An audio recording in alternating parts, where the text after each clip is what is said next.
Bonjour à toutes, bonjour à tous, bienvenue à chacune et à chacun de vous dans cette vidéo, dans cette séance consacrée à un indicateur financier indispensable quand on analyse une entreprise, la situation d'une entreprise, quand on veut créer son entreprise, quand on veut reprendre une entreprise, quand on veut voir où va son entreprise.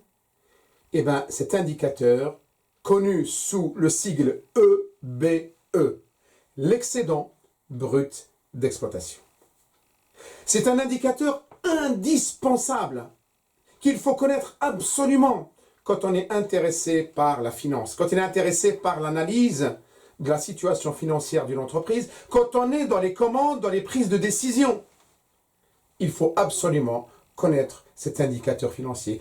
Pourquoi? Parce qu'il reflète le poids, l'importance de l'activité d'exploitation de l'entreprise. Alors, comme le nom l'indique, le BE, c'est excédent brut d'exploitation. En fait, c'est une marge brute dégagée par l'activité de l'entreprise. Concrètement, ça veut dire quoi? En fait, c'est une marge qu'on a trouvée après avoir déduit du chiffre d'affaires toutes les charges d'exploitation de l'entreprise durant un exercice comptable, c'est-à-dire durant 12 mois. C'est pourquoi on l'appelle marge brute. On lui donne aussi un autre nom, on dit cash flow. C'est une recette, c'est une marge dégagée par l'entreprise, et cette marge-là, elle permet à l'entreprise d'investir dans des immobilisations, dans les outils de production. Elle lui permet de rémunérer aussi les investisseurs, les actionnaires, les propriétaires. L'excédent brut d'exploitation. Je dis, il est indispensable à calculer. Comment on le calcule concrètement, si vous voulez, un calcul précis? D'ailleurs, l'EBE, l'excédent brut d'exploitation, est un indicateur financier qu'on trouve dans le calcul des soldes intermédiaires de gestion. Peut-être ça vous dit quelque chose. Quand on prend le compte de résultat et on l'analyse, d'ailleurs on l'analyse et on le compare aux années précédentes et en même temps on le compare à la situation des concurrents dans le même secteur d'activité. L'EBE, c'est la différence, on prend la valeur ajoutée, et si vous voulez savoir ce que c'est que la valeur ajoutée, en fait c'est la richesse réelle dégagée par l'entreprise, ce qu'on appelle la production réelle de l'entreprise. Je vous expliquerai après, tout de suite après comment on la calcule, mais si vous voulez la formule la plus rapide, c'est la valeur ajoutée réalisée, dégagée par l'entreprise. On ajoute les subventions d'exploitation, et on soustrait, on enlève les impôts et taxes et les charges de personnel. C'est-à-dire, après avoir enlevé toutes les charges d'exploitation. Vous voyez? C'est-à-dire, après avoir enlevé l'achat de marchandises, l'achat de matières premières, les charges externes, vous voyez? Après enlever tout ce qu'on appelle la consommation intermédiaire, la consommation de provenance de l'extérieur pour faire fonctionner l'entreprise, on ajoute les subventions et on enlève les impôts et taxes. Et on enlève tout ce qui est salaire et cotisation sociale. Et là, on arrive à cette marge brute. Et à partir de cette marge brute, que l'entreprise, les décideurs vont pouvoir décider d'investir ou pas. C'est ça qui permet aussi aux investisseurs d'être rémunérés en payant des dividendes. Vous voyez, c'est très important de calculer l'EBE, l'excédent brut d'exploitation. Et surtout pour les créateurs d'entreprises.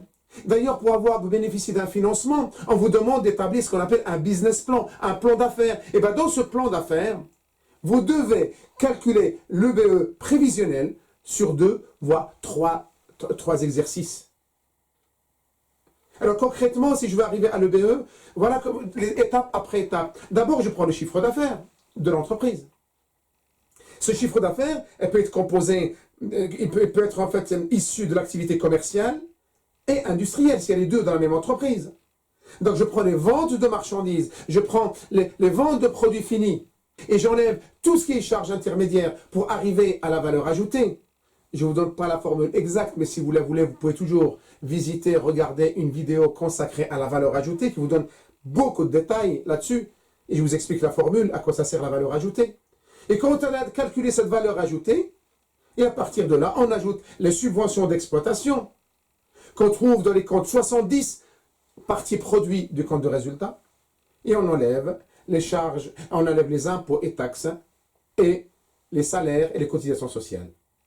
Quand on arrive à un résultat positif, on l'appelle EBE, excédent brut d'exploitation. Mais si on arrive à un résultat négatif, ça ne s'appelle plus EBE, ça s'appelle IBE, insuffisance brute d'exploitation. Donc vous avez compris que l'EBE, c'est une marge brute importante qui permet à l'entreprise d'avoir une vision à moyen et long terme. Ça lui permet d'investir, de rémunérer aussi ses propriétaires, ses investisseurs. Et le BE permet aussi de calculer des ratios d'analyse aussi, comme le ratio de profitabilité. On l'appelle aussi le taux de profitabilité. On prend le BE divisé par le chiffre d'affaires hors taxe fois 100. Et ce pourcentage nous montre le niveau de profitabilité de l'entreprise. C'est-à-dire, ce chiffre d'affaires a dégagé, a généré une marge de combien en pourcentage, ce qu'on appelle le BE. Ça donne une idée sur l'activité, la profitabilité, l'activité de l'entreprise. On peut la comparer sur des années et par rapport aux concurrents du même secteur d'activité. Le BE permet aussi de calculer un autre ratio qu'on appelle le ratio de rentabilité ou le taux de rentabilité.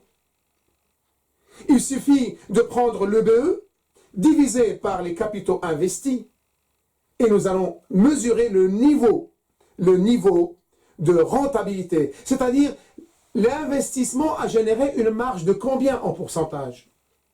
Vous voyez, le BE, c'est très important. Et j'espère qu'à partir de maintenant, vous allez pouvoir effectuer vos analyses en sachant que cet EBE, qu'on appelle aussi cash flow, pourquoi on l'appelle cash flow, il rentre aussi dans la procédure de calcul de rentabilité des investissements. Quand on veut mesurer si un investissement est rentable ou pas, on intègre dans cette formule le BE. C'est pourquoi il faut le calculer.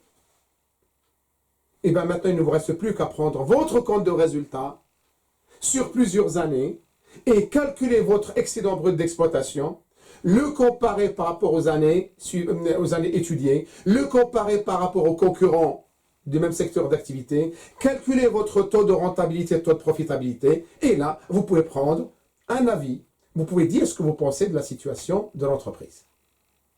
Et bien, j'espère que cette notion de la comptabilité, dans la gestion comptable, la gestion financière, vous aide maintenant dans vos analyses, et que le EBE n'a plus de secret pour vous. Et bien, je vous dis bon courage, et à très bientôt. Au revoir.